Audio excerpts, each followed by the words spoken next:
Hoje, no programa do Jô, eu entrevisto o Moraes Moreira, o Germano Veu e a Elza Veu.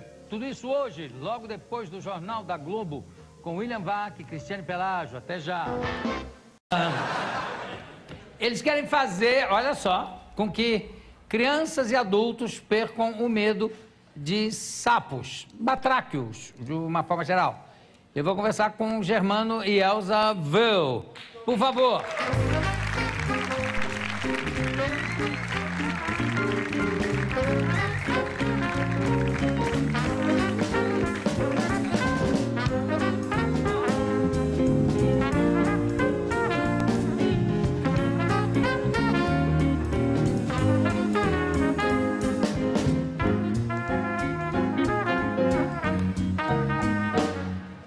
Por que de repente,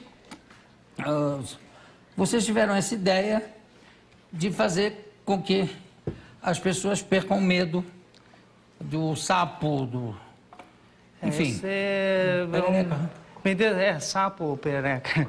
Aliás, o termo cria muito problema, né? Que os professores já sempre reclamam, né? Que na hora que eles chegam na sala de aula e vão falar, bom, alunos, hoje nós vamos tratar das pererecas. Pronto, acaba a aula, né? Porque o termo... As meninas saem correndo todas. O termo pegou um tom pejorativo, né? A gente pensou até assim... Não, pejorativo? Que o nome é engraçado, né? Então, as pessoas acabam usando, né? Para designar outras coisas, né? Mas isso a gente pensou até porque nós temos a opção, né, de chamar tudo de rã ou tudo de sapo, né? Os dicionários, inclusive, eles criam, o dicionário define, né, os termos para chamar, por exemplo, perereca são aquelas que tem o disco na ponta dos dedos para subir em parede, né? E rã... Um disquinho, aquilo é sucção mesmo? Não, é um efeito parecido. A ciência ainda tenta estudar melhor qual o processo ali, mas essa explicação pode ser mais complexa do que isso.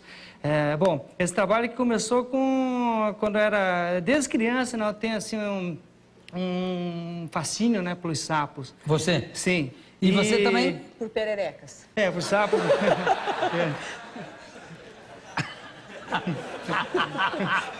Desde que idade, Elza?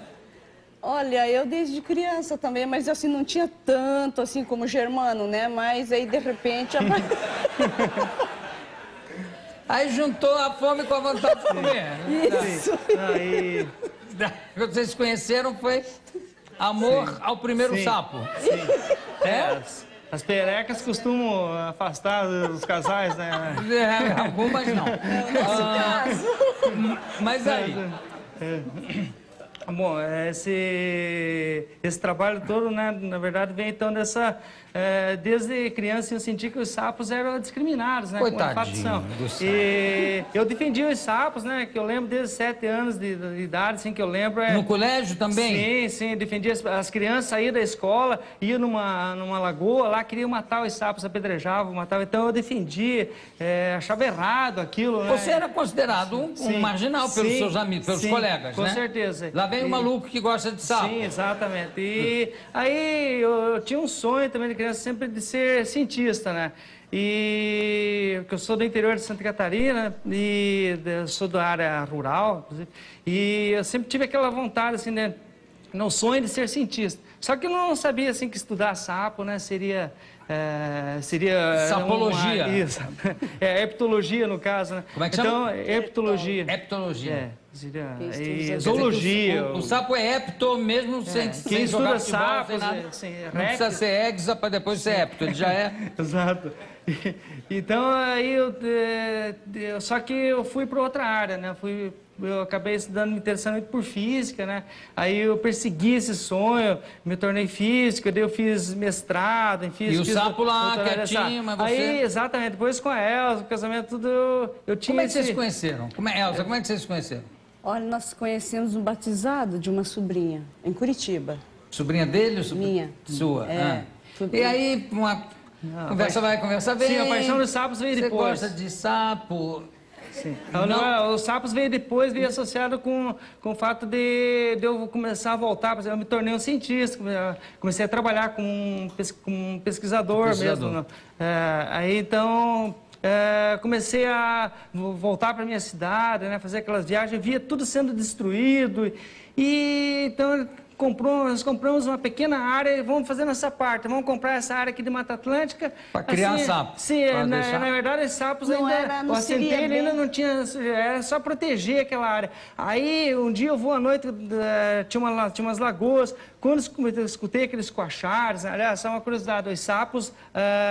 só os machos coacham. E aí a fêmea escolhe, né, aquele que coacha melhor, como mais ou menos aquele que canta melhor leva, né? É mais ou menos quem canta melhor leva, exato. Aí agora... aquele coachar todo, aquela lagoa, né, tal. Aí eu comecei... Te deu um negócio? Sim, deu aquele negócio, e à noite eu olhei e eu comecei a tirar foto, né, daquelas perecas todas. E é uma quantidade imensa, uma mais bonita que a outra. Lindas, são lindas. Aí começamos a divulgar nas escolas. Mas a Elza, eu queria saber como é que é. Eu já vi que você é um entusiasmado pela perereca, pelo sapo, enfim. Mas a Elza, como é que isso... A minha formação é educação física, né? Uhum. E com as pererecas eu aprendi a fazer... Saltos. Salto em distância, isso. Não, a paixão também começou, até teve uma pererequinha... que ela chegou a morar na nossa casa. Tinha nome e tudo? Tinha. Como é que ela chamava? Pili. Hein? Pili. Pili? Pili, tá?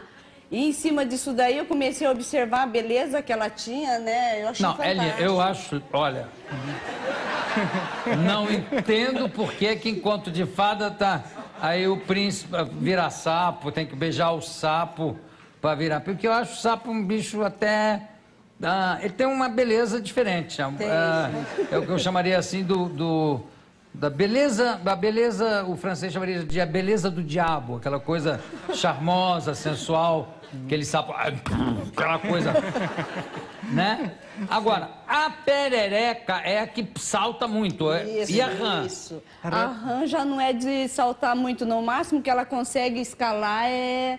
mais ou menos essa altura. Ela já não tem ela já não tem os discos aderentes na ponta dos dedos. Sim. Então, o máximo que ela consegue viver mais no chão da floresta. E o sapo não, o sapo fica só ali. Sim. Sentadinho.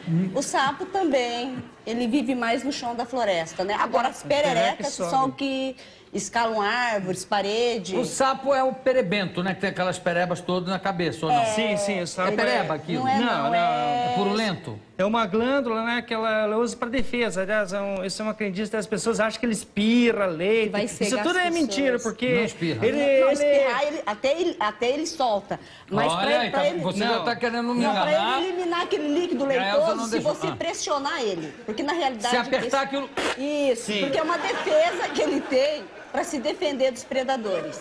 É só certo? se houver uma pressão... Uma pressão na glândula. Isso. Aí ele, peraí, não vai me apertar. Aí Não, sai. a E ideia aquele leite é Sim, tóxico? a ideia é que quando aquele leite toca na boca do cachorro, do predador, ele causa uma irritação muito forte e faz com que o cachorro solte o sapo imediatamente, vivo ainda, né, por preferência. Então ele funciona... Não adianta. Então o que eu queria chegar é o seguinte, que os sapos não mordem, ele não tem como morder, então ele é só Não, se mas defende. tem um caso que aconteceu, é um caso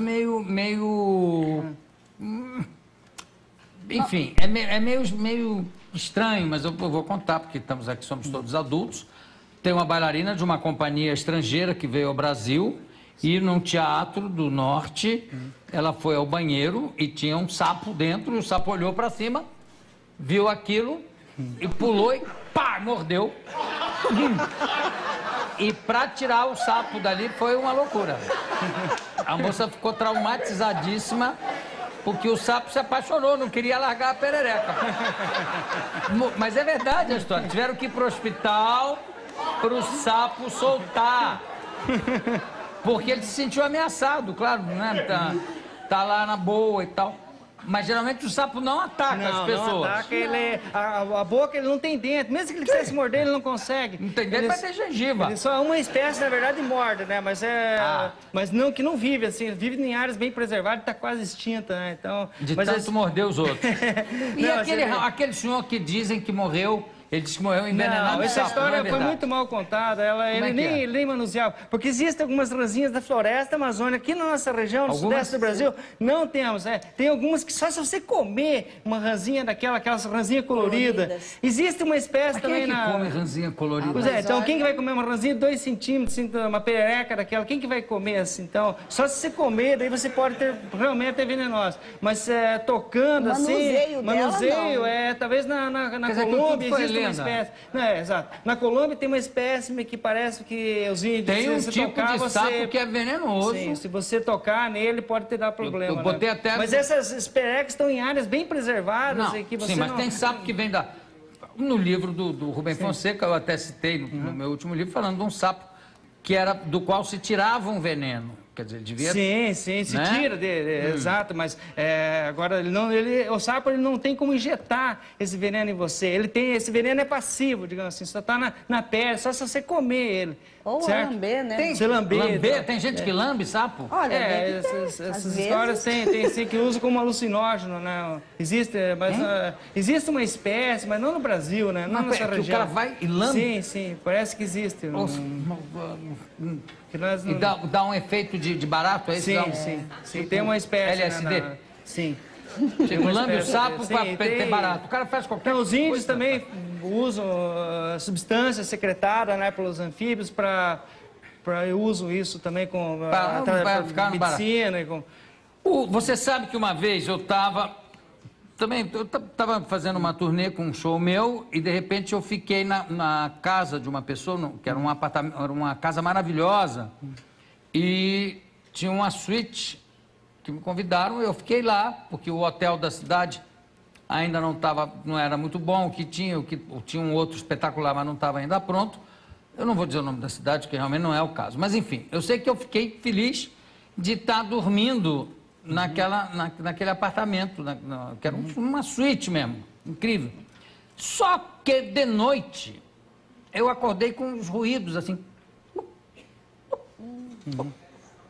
Aí, eu acendi a luz. Quando eu acendi a luz, tinha uns 200 sapinhos amarelos em volta da cama. Desse tamaninho, sapinho, devia ser filhote. Assim. Que tinha uma piscina do lado de fora. Tinha uma piscina. 200, mas assim, eu digo, meu Deus, eu não vou conseguir dormir com esses sapos todos olhando para mim, aquele sapinho. Aí o que eu fiz? Eu fui na porta de um quarto onde estava dormindo o meu empresário, e era um quartinho mínimo, eu bati e falei, olha, faz um favor, vai dormir lá no meu quarto, porque a cama é muito mole, tô com um problema nas costas, não vou dormir aqui. E empurrei ele para os sapos. No dia seguinte ele falou, sei, entendi. Aqueles sapos não causam não, provavelmente são os girinos que acabaram de sofrer a metamorfose, né? Acabaram de deixar a vida aquática. Aí são numerosos, eles saem, né, em grande quantidade. Mas os predadores, daqueles milhares que saem...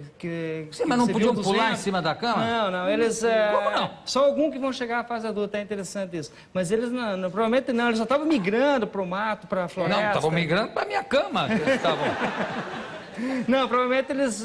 Mas já é um sapinho mesmo, né? Sim, ele sai da água. Desenvolvido. Sim, quando é numeroso, assim, ele sai da água. Tem a história do Egito, lá das 7 pragas, associa-se a esse fato, né, de haver os sapinhos acabaram de deixar a vida aquática, porque os anfíbios, a maioria tem vida dupla, né? Uma parte eles vivem na água, né, depois... na fase girina, e depois sofrem a metamorfose e se transformam na forma adulta, né, que é a vida terrestre. Mas esses bichinhos, esses sapinhos, de que tipo era? De que região que era?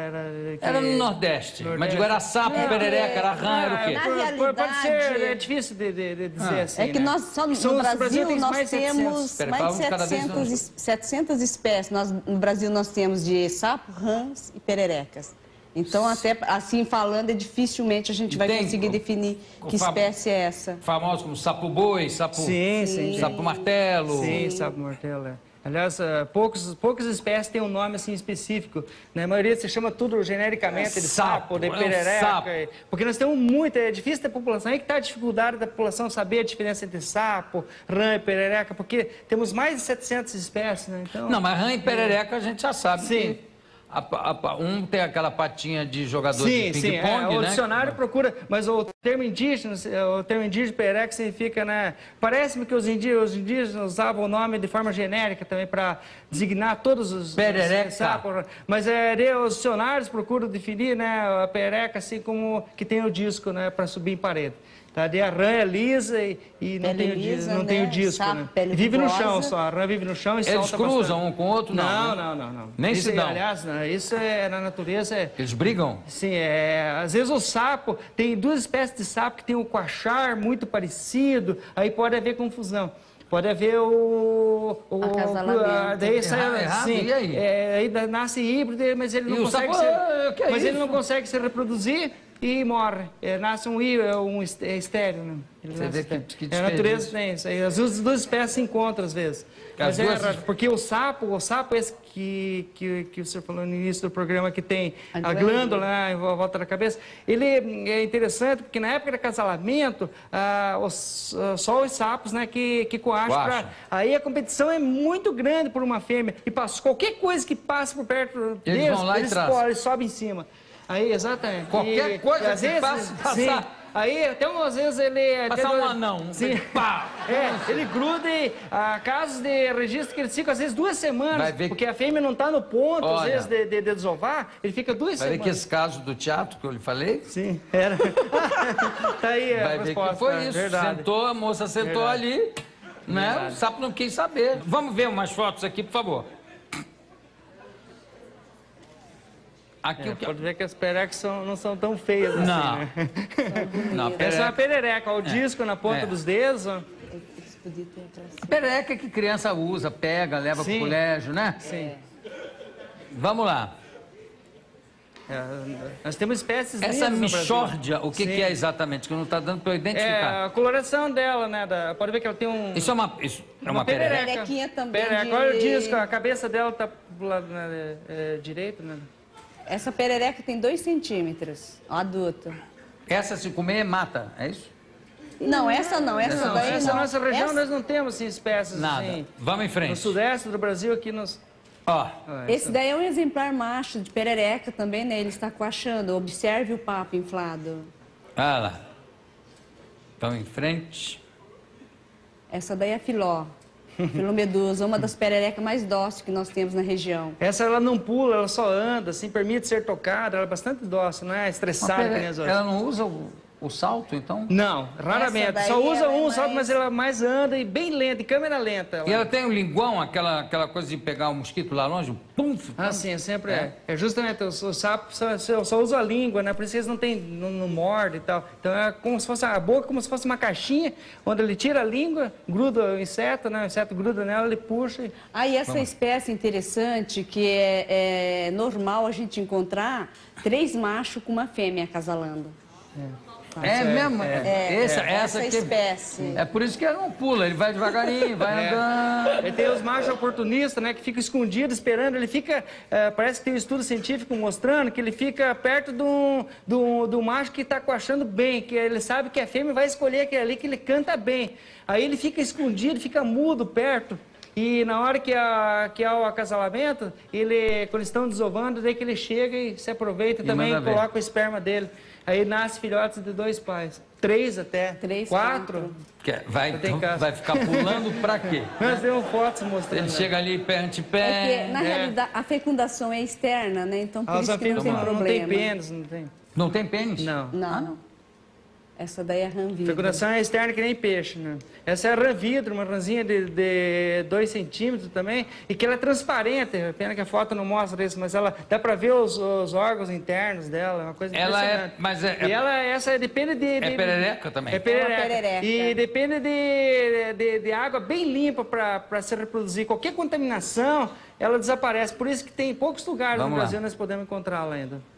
Esse é o sapo-boi, que ele é uma criatura fantástica. Esse chifrinho, na verdade, não tem uma estrutura óssea, é uma sobrancelha.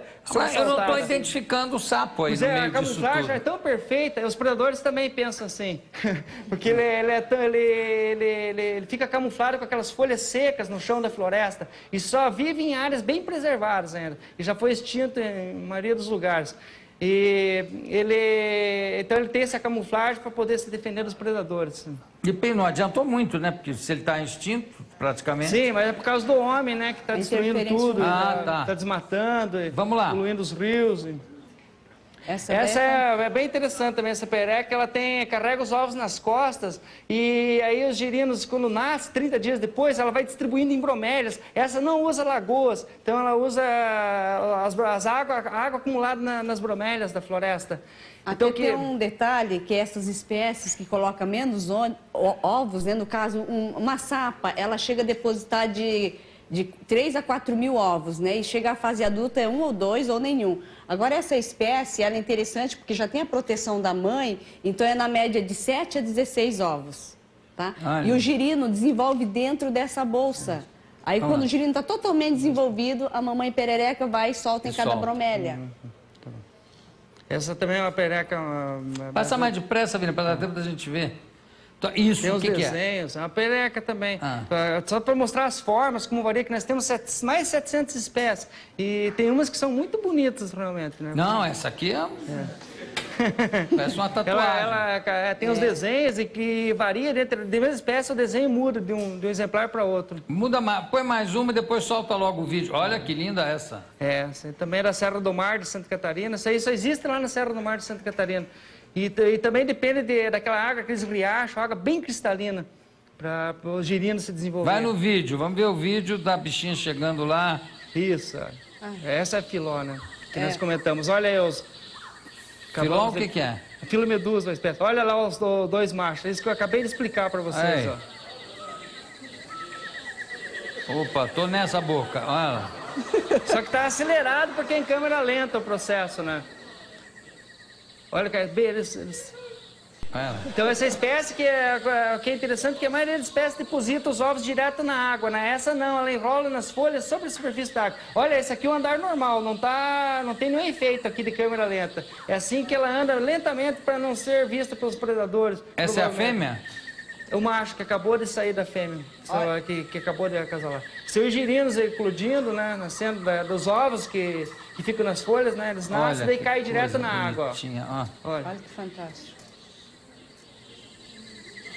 Aqui quem é? Essa aqui é a filomedusa mesmo, aquele exemplar que nós já falamos no início, né, mesmo. Mas é a fêmea? Ela tem a pupila, é interessante, a filomedusa que ela tem a pupila, a maioria das perecas tem a pupila na horizontal, né, essa aqui tem na vertical. Olha, eu quero dar os parabéns, porque são pessoas como vocês que conseguem preservar coisas que geralmente não se dá tanta importância e que são importantíssimas para todo o ecossistema, né? E parabéns, enfim. E também, que bom que vocês têm essa paixão comum pelos sapos, sapinhas, pererecas e rãs. E eu conversei aqui com o Germano e com a Elza, viu? Muito obrigado pela presença de vocês. Daqui a pouco a gente volta.